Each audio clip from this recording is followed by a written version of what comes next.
हरियाणा एक ऐसी धरती जहां परिश्रम परंपरा है, अनुशासन संस्कार है और आत्मविश्वास पहचान है। ये वही प्रदेश है जहां विकास केवल इमारतों में नहीं बल्कि सोच, संवेदना और अवसरों की समानता में दिखाई देता है। मुख्यमंत्री नायब सिंह सैनी के नेतृत्व में हरियाणा आज खेल, संस्कृति और समावेशी विकास तीनों मोर्चों पर एक नई दिशा तय कर रहा है। इस खास रिपोर्ट में देखिए।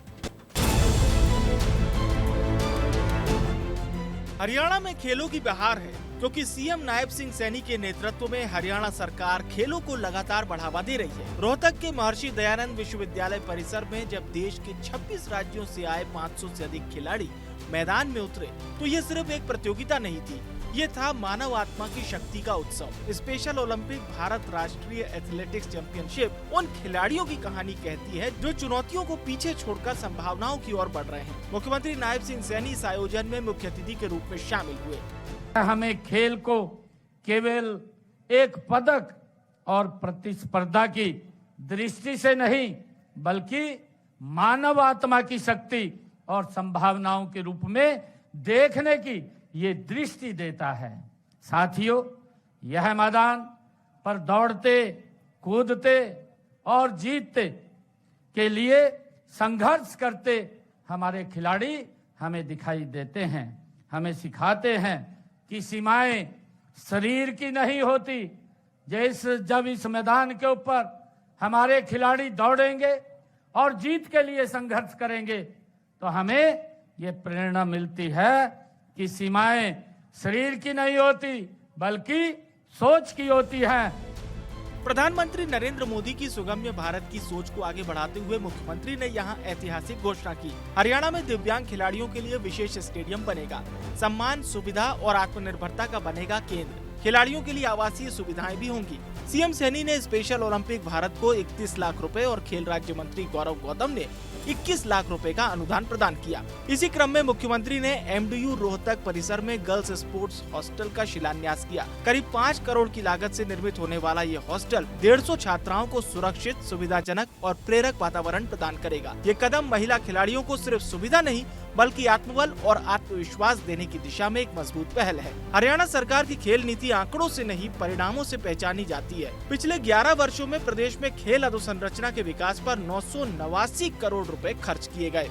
2014-15 में 275 करोड़ था बजट, आज 602 करोड़ रुपए से अधिक हो चुका है बजट। ओलंपिक, पैरालंपिक और अंतर्राष्ट्रीय पदक विजेताओं को 6 करोड़ रुपए तक के नगद पुरस्कार दिए जा रहे हैं। राई और सोनीपत में खेल विश्वविद्यालय, 21 जिला स्टेडियम, 1472 खेल नर्सरी और हजारों प्रशिक्षित खिलाड़ी हरियाणा को देश का स्पोर्ट्स पावर हाउस बना रहे हैं। समावेशी नीतियों के लिए पूरी प्रतिबद्धता से हमारी सरकार काम कर रही है।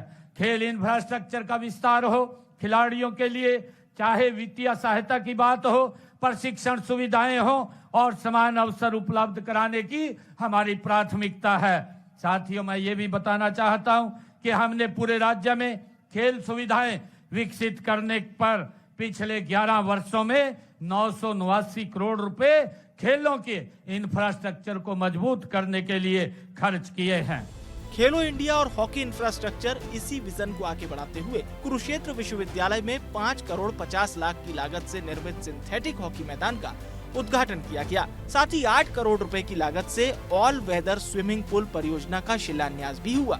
विकास की इस यात्रा में हरियाणा अपनी संस्कृति और विरासत को भी उतनी ही संवेदनशीलता से संजो रहा है। फतेहाबाद के गांव पीली मंदोरी में मुख्यमंत्री नायब सिंह सैनी ने महान शास्त्रीय गायक पंडित जसराज की प्रतिमा का अनावरण किया।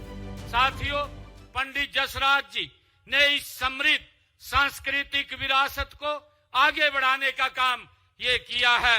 हमारी सरकार का यह दृढ़ संकल्प है, विश्वास है कि कोई भी समाज अपनी संस्कृति को भूलकर वो तरक्की नहीं कर सकता है। साथियों, इसीलिए चाहे पंडित लक्ष्मी चंद जी की स्मृति में विश्वविद्यालय बनाना हो, कुरुक्षेत्र में मल्टी आर्ट कल्चर सेंटर के जरिए युवाओं को निखारना हो या कलश नीति और गीता महोत्सव जैसे आयोजन हो, हर कदम पर अपनी कला और कलाकारों के संरक्षण के लिए हमारी सरकार प्रतिबद्ध है। लेकिन जब तक सृष्टि में ओम का नाद गूंजेगा, पंडित जी के स्वर हवाओं में जीवित होंगे, ये हम सब के लिए गर्व की बात है। ये वही हरियाणा है जहां खेल केवल प्रतियोगिता नहीं, संस्कृति केवल विरासत नहीं और विकास केवल आंकड़ा नहीं है। मुख्यमंत्री नायब सिंह सैनी के नेतृत्व में हरियाणा समावेशन, संवेदना और सशक्तिकरण का एक संतुलित मॉडल गढ़ रहा है। एक ऐसा हरियाणा जहां हर प्रतिभा को अवसर है, हर नागरिक को सम्मान और हर सपने को मजबूत आधार। यही है नया हरियाणा, यही है आत्मनिर्भर भारत की नई नींव।